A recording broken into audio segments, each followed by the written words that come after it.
All the guns you'll be seeing today are available on solware.co.uk, based in Tamworth. Hello ladies and gentlemen, it's test and review day for our Kral Puncher NP500. Lovely tactical rifle, as you can see, but it's okay, a gun looking nice. Can it actually do the business when it comes to shooting? And that's what we're going to find out today.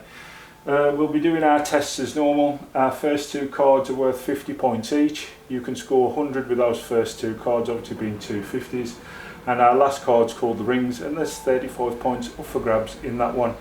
To score the maximum, it's 135. We say you're decent if you score over 110. Let's see whether it can achieve that today. Let's get it out there. Let's get it going. Okay, we're ready to roll. Let's go.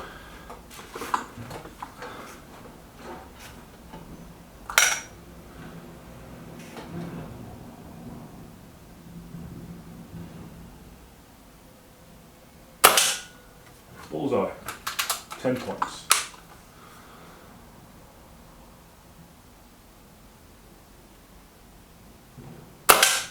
Bullseye, 10 points.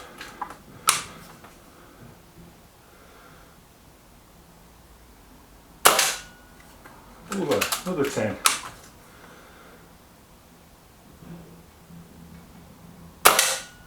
Oh yes, just about, another 10. Very close.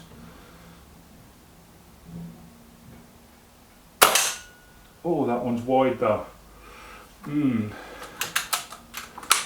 We're going to card 2.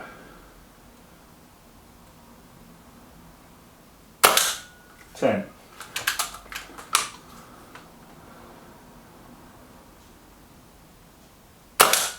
10.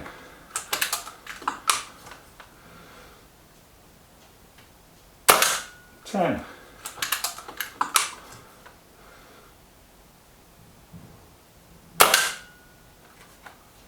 I'm not sure with that one, I'm going to have a look back at that one. But that's a 10.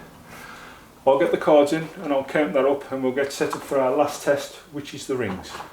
Well, didn't do too badly, even though he had a fly, which I think that was a spurious pellet, to be honest with you. He scored 98 points there, so great results for the first round. They're not bad at all. Still puts him in a good chance of heading a really high score here. He'll be in the blue rings in this test. Here we go.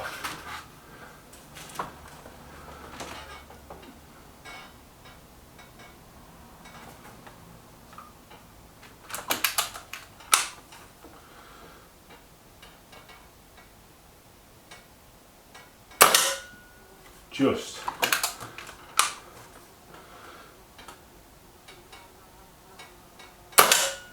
Yeah.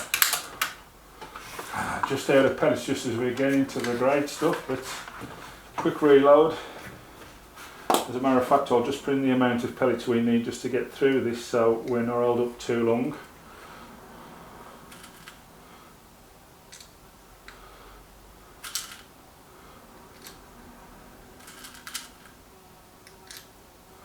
Plus 3 pellets in, that should finish us off here, I think.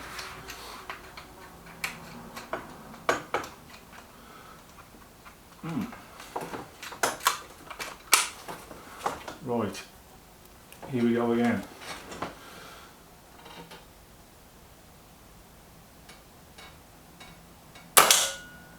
Just again. Living dangerously with those 5 pointers, but he's getting them.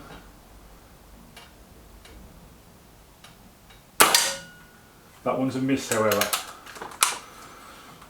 Now for the big one.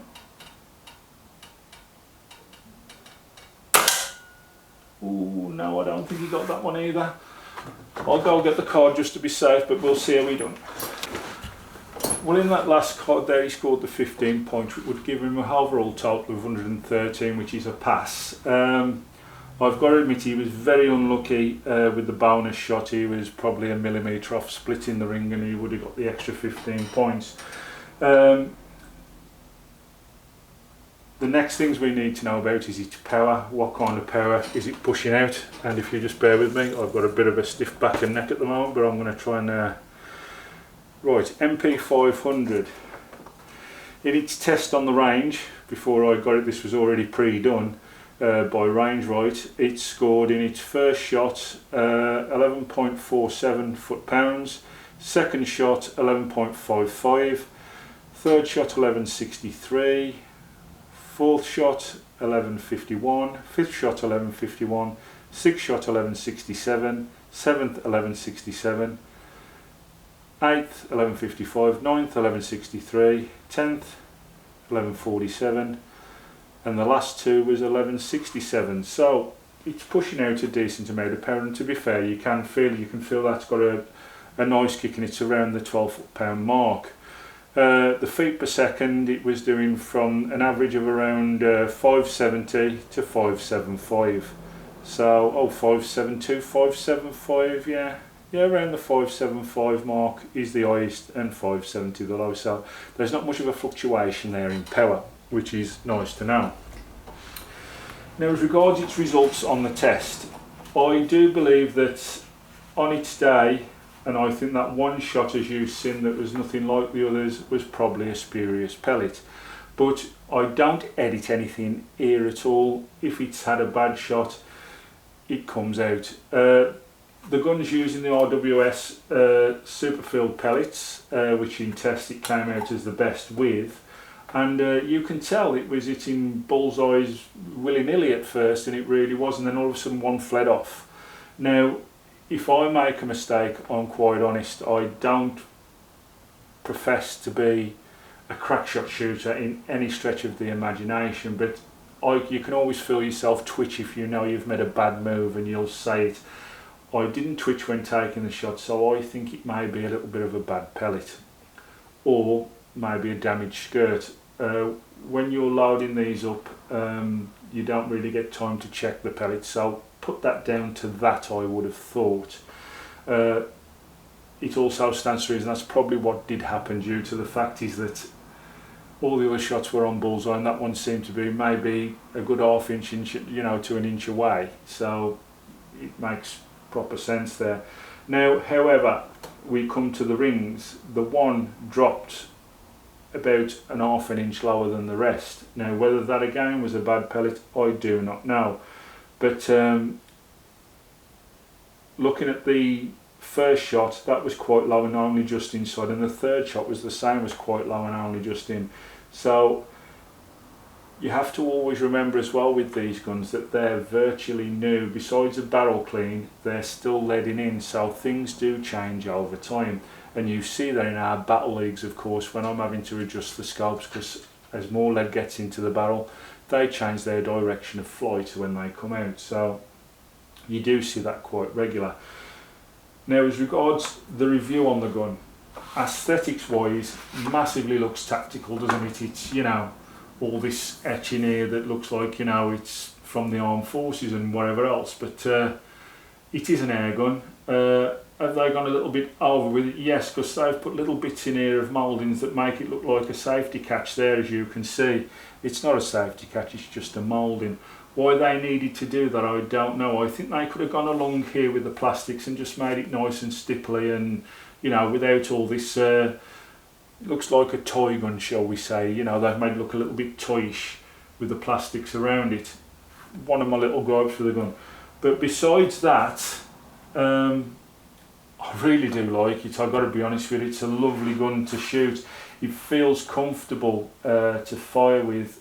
It is accurate. I know that score didn't display that when we just done it in the test, but trust me, it's an accurate gun. I really do think that it may have just had a few bad pellets in amongst the batch there, which with RWSs you do now and again, same as with JSB and with air arms. You can go to the most expensive makes and you will find a bad pellet in amongst the bunch every now and again. Besides that, I think it's done okay today. I mean, it's passed, it got 113, which is a pass over our 110 mark. It's not the greatest score we've ever had by any stretch of the imagination, but I'm going to look past the score it's done today, because I think it's a hell of a lot better than that. I really do. You've got your choices with your scope mounting. You can go Picatinny or you can go dovetail. With the gun comes the silencer in the pack, so that's an expense that you don't need to worry about, of course. If you're buying a silencer now, you're looking at £50 at least on top, I would have thought. With that being in, that saves you a good £50 when you're buying the gun, so that's a great thought. Obviously, to get up and running, then you're looking at your pellets and just a scope, really, which, to be quite honest with you, I think these go for around £500 at the minute at Solware. Don't quote me on that, I think they are 500 if I remember right. The amount of adjustments you have here, obviously you can raise the cheek piece, you can mess around with the butt. Obviously if you want to shorten it, there's a little clip there, look, it shortens the butt, and to whichever way you prefer it. So there's a lot of adjustment in the gun. You can make it, it doesn't need to be for a tall shooter, a short shooter. It can be changed to any which way that you need it. There's a hell of a lot of adjustment with the gun. There's loads there to do. Match trigger, of course, lovely, adjustable in every way, great idea. The cocking arm on this is the biathlon style cocking arm, and I've got to admit it's very, very smooth, which is something I like in a gun. I don't like a cocking arm that you have to fight with. Some cocking arms don't work very well due to they don't like the pellet that's in the chamber, or in the magazine, shall we say. But this one, even when I was putting it through pellet testing, I didn't feel it be fussy with any pellet that we used on the day, and it loaded up quite nicely. It's a nice smooth cocking arm, I do like it. But then again, I do find Kral and Reximex both do make a nice cocking arm. It's very rare you get a bad one amongst them with those makes. Regardless, would I buy one? At the price it's at, the 500, including a hard case, and you do get obviously a silencer in there with it, I think it's quite a good buy for the amount of adjustment you get. As I say, try and take no notice today of its test scores. I think it's a lot better than that. It just had a bad run on the day. I really do think that. I was expecting it to be around the 130 mark today, I've got to admit, with this gun. Maybe even the 135. It's that good, I would have said. When I've been tuning the gun in and obviously doing the pellet testing and everything else, this has been very, very good, I have to admit. Now it comes down to, would I recommend one? Yes. Besides the cheap little bits of plastic that make it look like a toy gun on there, which I think is a bad design fault really. Besides that, the designs on the back here, now I don't know if you can see that, look, it moves quite a bit.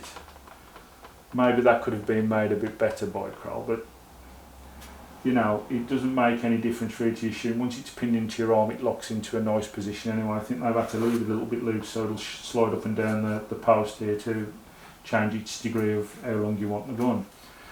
But yeah, besides that little bit of cheapness around the plastics, bear in mind you get a huge bottle, silencer in with a pack, hard case, 2 magazines for £500, and it is accurate. Please take no notice, I think, of the test results today, although it has passed. It could have done a lot better.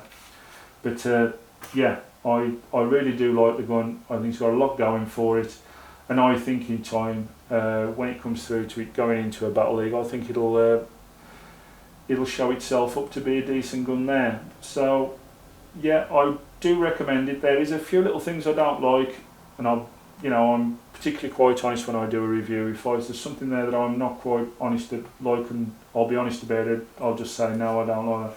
I just think this little bit of daftness here, where they've tried to put in a plastic safety catch. There's a proper safety catch there, for God's sake. We're on the other side. Why put a pretend one there? Just makes no sense, does it? Obviously you've got power adjustment with this as well if you should need it. Being a sub 12 foot-pound, I can't ever think why you would. But it is there if you should need it. But yeah, I would recommend one. I do like them. Got the settings there for a bipod if you wish to put it on a bipod.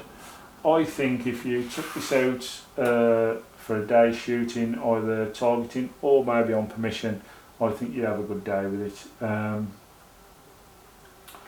would definitely recommend one, even though there's those few little design faults that really do grate on me a little bit. I would still recommend one. Great little gun. It's passed today, and it does get a recommendation from us. We do like the gun here, and yeah, go get one, go try one if you get the chance to. They're worth a little go at. Thanks for watching. See you all soon in the next one. Bye bye now.